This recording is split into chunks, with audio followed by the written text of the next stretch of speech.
Ce jour dédié pour une bonne santé et une grande réussite pour les familles de Yosef ben Gila, Dan Emmanuel ben Lydia et Reuven ben Lydia. Nous continuons sur les lois de Yichud.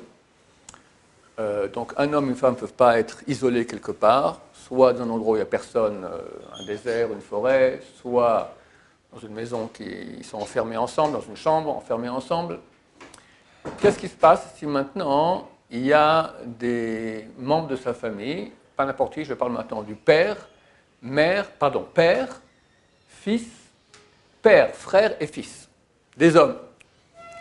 Par exemple, moi je suis maintenant avec une femme, il y a son père qui est présent, ou son frère qui est présent, ou son fils.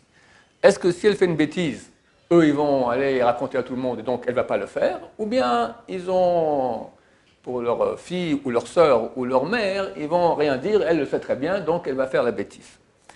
Alors, il y a deux cas. Il y a le cas où il y a le père, le frère et le fils de elle, ou le cas du père et du frère et du fils de lui.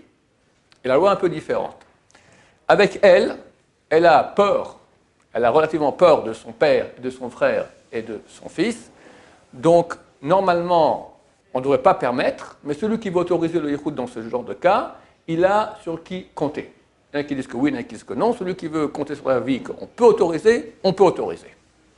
Je répète, le cas où elle est là, moi je suis en yichud avec elle, maintenant il y a son père qui est présent, ou son frère, ou son fils.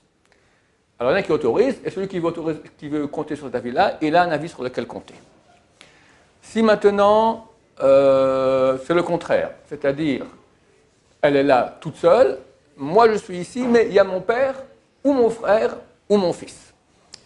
Il semblerait que l'homme il a moins peur de son père, et de son frère et de son fils. Dans ce cas-là, on n'autorise pas le yichud que bishat atrak, qu'en cas de très grande nécessité. Si on ne peut pas faire autrement, par exemple, je ne sais pas, on a eu un cas qu'on est comme ça, en grande nécessité, on peut compter sur l'avis qui dira qu'il n'y a pas de yichud. D'accord? Donc pour elle, il y a son père, son frère, son fils, il y a un avis sur lequel compter.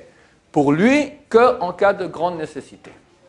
Ça, c'est dans le cas du père, frère et fils. Maintenant, quand c'est le cas de la mère, de la sœur et de la fille, de elle ou de lui. Alors, quand c'est le cas de elle, la mère de elle, la sœur de elle, la fille de elle, que les femmes par rapport aux femmes, dans tous les cas, c'est interdit. Il n'y a pas d'autorisation.